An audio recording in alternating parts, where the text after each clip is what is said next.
नमस्कार दोस्तों, अगर आप तरबूज खाने के शौकीन हो तो प्लीज ये वीडियो आपके लिए बहुत ही इंपॉर्टेंट होने वाला है। तो दोस्तों बने रहना मेरे ब्लॉग पर और मैं आपको दिखाता हूँ कि आखिर तरबूज कितना नुकसानदायक है। कुछ मुनाफाखोर लोग हमारी सेहत के साथ खिलवाड़ कर रहे हैं, तो आखिर हम तरबूज लाने से पहले पहचान कर सकते हैं कि कौन सा तरबूज नकली है, कौन सा असली है। तो बस बने रहना मेरे ब्लॉग पर और देखते हैं ये रिपोर्ट। खतरनाक हो सकता है आपके लिए तरबूज। इंजेक्शन लगाकर मार्केट में उतर रहा है लाल तरबूज, जिससे हो सकती है कैंसर और फूड पॉइजनिंग जैसी खतरनाक बीमारियां।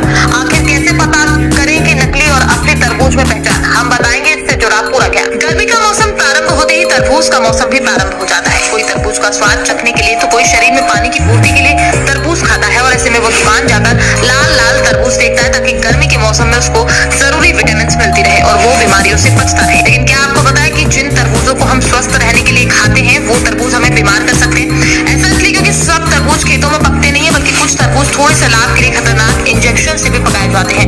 अब ये आपको कैसे नुकसान पहुंचाते हैं और कैसे आप पहचान पाएंगे कौन सा तरबूज खेत में पका है और कौन सा तरबूज खतरनाक इंजेक्शन से।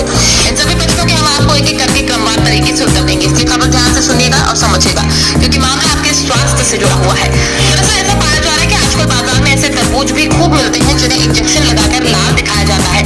आप लोगों के लिए ये पहचानना बेहद मुश्किल होता है कि कौन सा तरबूज असली और कौन सा इंजेक्टेड यानी इंजेक्शन लगाकर लाल किया गया है। इसको लेकर डिटॉक्सपी के फाउंडर और होलिस्टिक न्यूट्रिशन प्रियांशी भटनागर बताती हैं कि आमतौर पर तरबूज को ज्यादा लाल और रसीला दिखाने के लिए उसमें रंग का इंजेक्शन लगाया जाता है। कई बार तेजी से पकाने के लिए ऑक्सीटोसिन का इंजेक्शन भी लगाया जाता है। ये केमिकल से भरे तरबूज सेहत के लिए बहुत नुकसानदायक हो सकते हैं। इसको लेकर जानकर आगे बताते हैं कि इंजेक्शन लगे तरबूज खाने से पेट पर खतरनाक प्रभाव पड़ता है। आमतौर पर तरबूज को जल्दी पकाने के लिए कई बार नाइट्रोजन का इस्तेमाल किया जाता है। अगर ये नाइट्रोजन आपके शरीर में चला जाए तो ये बहुत हानिकारक हो सकता है, क्योंकि इसे जहरीला तत्व भी माना जाता है।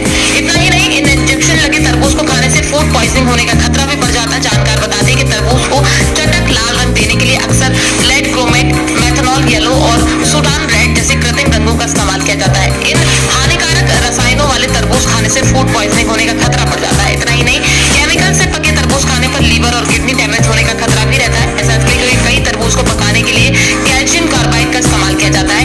ये कैल्शियम कार्बाइड लीवर और किडनी के लिए इतना खतरनाक होता है कि कई बार इससे व्यक्ति की किडनी खराब हो जाती है। इसी क्रम में इस तरह का केमिकल निर्मित तरबूज खाने से कैंसर का खतरा भी बढ़ जाता है। ऐसा इसलिए क्योंकि तरबूज को लाल रंग देने के लिए इस्तेमाल किया जाने वाला मेथनॉल येलो व्यक्ति को कैंसर का शिकार बना सकता है।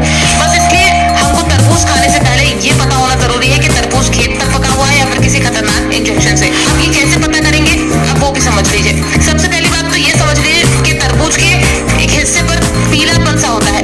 ऐसा इसलिए क्योंकि ये तरबूज अधिक समय तक खेतों में रहता है, और अगर किसी भी तरबूज के हिस्से पर जरा सा भी पीलापन नहीं है तो आपको अलर्ट होने की आवश्यकता है। ऐसा इसलिए क्योंकि हो सकता है कि इस तरबूज को इंजेक्शन के द्वारा पकाया गया हो। इसी तरह जो अगली पहचान है वो ये है कि इंजेक्शन लगे तरबूज लाल तो हो जाते हैं, लेकिन उनके बीच का हिस्सा खोखला रहता है। अगर ऐसा भी आपको मिलता है तो भी आपको तरबूज खाने से बचना चाहिए, नहीं तो आपको ये बीमार कर सकता है। दोस्तों मैं आपको बता दूं कि मैं हर एक किसान भाई के ऊपर इल्जाम नहीं लगा रहा हूं। कुछ मुनाफाखोर लोग हैं जो हमारी सेहत के साथ खिलवाड़ कर रहे हैं। दोस्तों अगर जानकारी अच्छी लगी हो तो यार इसको लाइक कर देना, चैनल पर पहली बार है चैनल को सब्सक्राइब कर देना, और जितना से ज्यादा हो सके इसको शेयर करना, ताकि लोगों को जानकारी हो, उनकी सेहत के साथ कोई खिलवाड़ न कर पाए। तो दोस्तों इसी के साथ जय हिंद, जय भारत, वंदे मातरम।